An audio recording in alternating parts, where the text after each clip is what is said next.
നമസ്കാരം. ശബരിമല തീർത്ഥാടനം കൂടുതൽ സുതാര്യവും കാര്യക്ഷമവുമാക്കാൻ വിപുലമായ ഡിജിറ്റൽ പരിഷ്കാരങ്ങൾ പ്രഖ്യാപിച്ച് Devaswom board president K Jayakumar. ഈ വർഷം മുതൽ ശബരിമലയിൽ പൂർണ്ണമായും ഡിജിറ്റലൈസേഷൻ നടപ്പിലാക്കും. അയ്യപ്പന് പ്രത്യേക പബ്ലിസിറ്റിയുടെ ആവശ്യമില്ലെന്നും അയ്യപ്പ സംഗമം ഇനി ഉണ്ടാകില്ലെന്നും ജയകുമാർ വ്യക്തമാക്കി. മുറികൾക്ക് ഓൺലൈൻ ബുക്കിംഗ് നിർബന്ധമാക്കുമെന്നുള്ളതാണ് പ്രധാനപ്പെട്ട മാറ്റങ്ങളിലൊന്ന്. സന്നിധാനത്തെ താമസ സൗകര്യങ്ങളിൽ വലിയ മാറ്റങ്ങളാണ് ദേവസ്വം ബോർഡ് ലക്ഷ്യമിടുന്നത്. നിലവിലുള്ള 690 മുറികളിൽ മുൻപ് 190 എണ്ണം മാത്രമാണ് ഓൺലൈൻ വഴി നൽകിയിരുന്നത്. എന്നാൽ ഇനി മുതൽ വിശദമായ കണക്കെടുപ്പിന് ശേഷം 550 മുറികൾ തീർത്ഥാടകർക്കായി ഓൺലൈൻ വഴി ലഭ്യമാക്കും. എല്ലാ മുറികൾക്കും ഓൺലൈൻ ബുക്കിംഗ് നിർബന്ധമാക്കും. ഇതിനായി ഡെപ്പോസിറ്റ് തുക ഒഴിവാക്കിയിട്ടുണ്ട്. പകരം മുറി വാടക മുൻകൂറായി നൽകി 50 രൂപ സർവീസ് ചാർജ് ഈടാക്കി മുറികൾ ബുക്ക് ചെയ്യാം. നിലവിൽ മുറികളിൽ ഹൗസ് കീപ്പിംഗ് സംവിധാനം ഇല്ലാത്തതിനാൽ ഈ സീസൺ മുതൽ അത് ഔട്ട്സോഴ്സ് ചെയ്യും. കൂടാതെ ശബരി ഗസ്റ്റ് ഹൌസിൽ നിലവിലുള്ള 56 മുറികൾക്ക് പുറമെ ഹൈപ്പവർ കമ്മിറ്റിയുടെയും ഹൈക്കോടതിയുടെയും അനുമതിയോടെ 60 മുറികൾ കൂടി പുതിയതായി നിർമ്മിക്കും. നവംബർ 1 മുതൽ 90 ദിവസത്തേക്ക് ദേവസ്വം ബോർഡ് ആസ്ഥാനത്ത് AI ക്യാമറകൾ ഉൾപ്പെടെയുള്ള സൗകര്യങ്ങളോടെ പ്രത്യേക കൺട്രോൾ റൂം പ്രവർത്തിക്കുമെന്നും ദേവസ്വം പ്രസിഡന്റ് വ്യക്തമാക്കി.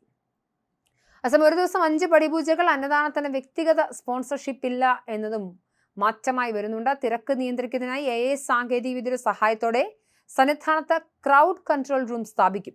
പടിപൂജയ്ക്ക് 2048 വരെ ബുക്കിംഗ് പൂർത്തിയായ സാഹചര്യത്തിൽ തന്ത്രിയുടെ അനുമതിയോടെ ദിവസം 1 പകരം 5 പടിപൂജകൾ വീതം നടത്താൻ തീരുമാനിച്ചിട്ടുണ്ട്.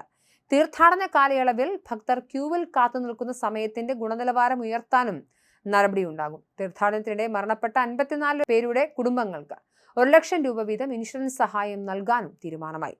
വെർച്വൽ ക്യൂ ടിക്കറ്റിനൊപ്പം ഈടാക്കുന്ന 5 രൂപ ഫണ്ടിൽ നിന്നാണ് ഈ തുക കണ്ടെത്തുക. ഈ സീസൺ മുതൽ ഇൻഷുറൻസിനായി LICയുമായി ചർച്ചകൾ നടത്തും. കർക്കിടക മാസം കഴിയുന്നതോടെ സന്നിധാനവും പരിസരവും ഡീപ് ക്ലീനിംഗ് നടത്തുന്നതിനായി ക്ലീൻ കേരള കമ്പനിയുമായും കരാറിലേർപ്പെടും. അന്നദാനത്തിന് ഇനി വ്യക്തിഗത സ്പോൺസർഷിപ്പ് സ്വീകരിക്കില്ലെന്നും മാന്യമായ രീതിയിൽ കേരള സദ്യ നൽകുമെന്നും ജയകുമാർ വ്യക്തമാക്കിയിട്ടുണ്ട്.